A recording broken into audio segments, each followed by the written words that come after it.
तर हॅलो मित्रांनो, आज आपण रिव्ह्यू करणार आहोत डिमन स्लेयर 5व्या सीझनचा. तर याचे 4 सीझन अगोदर आले आहे आणि तुम्ही ऑनलाईन मध्ये ते बघू शकता, हिंदी डब मध्ये अवेलेबल. 5व्या सीझनची गोष्ट करीन आपण आज आपण टॉपिक पाहिला आहे. तर त्याच्या मूवी आहे ते डिमन स्लेयर वाली.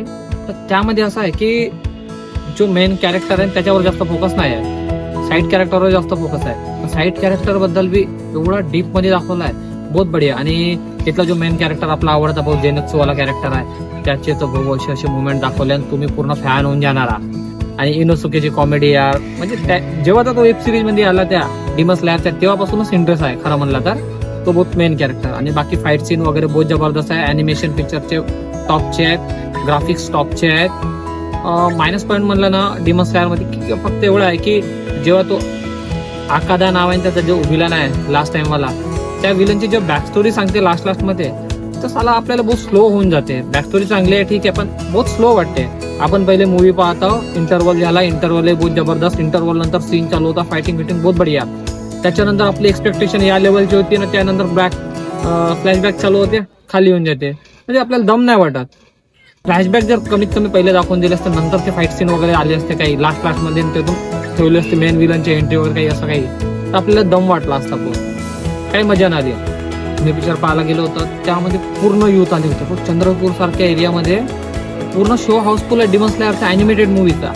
नरसिम्हामुळे जेव्हाचा नरसिम्हा मूवीचा जो क्रेज वाढला आहे ना, तेव्हापासून लोकांना अॅनिमेटेड मूवीज आता समजायला लागले, पाहायला लागले. त्याला आपण तर फक्त पहिले सिरियस पाहत होतो, कार्टून हे तेच चालू होतं आतापर्यंत. पण आता पाहत आहे आपल्या एरियामध्ये भाऊ हाऊसफुल शो. मला फक्त एक तिकीट मिळाली, ते खाली होती म्हणून. आणि आता हे पहिला व्हिडिओ आहे, कोल सिटी रिव्ह्यू या नावाची चॅनल बनवलो आहे मी. प्रयत्न करताय काहीतरी चांगली रिव्ह्यू वगैरे बनवायची, एडिटिंग वगैरे हळूहळू करत जाईन. चांगले तुमचा सपोर्ट राहू द्या.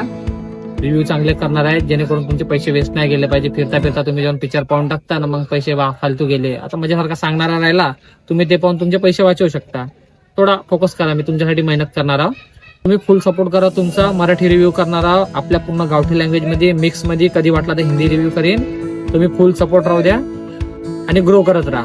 आणि आईचा आवाज येत आहे, व्हिडिओ इथेच खतम करतो मी. हा रिव्ह्यू झाला माझ्या पिक्चरचा, जास्त भाषणबाजी नाही. तुम्ही सपोर्ट करा. कॅमेरामॅन मला थँक्यू बोलायला चांगला आवडूच नाही, थँक्यू. आणि सपोर्ट राहू द्या. Bye bye. येता हो, घे ना वडे आले, मी नंतर बोलतो. वडे जास्त इम्पॉर्टंट आहे. हो, नरम वाले घे, नरम वाले.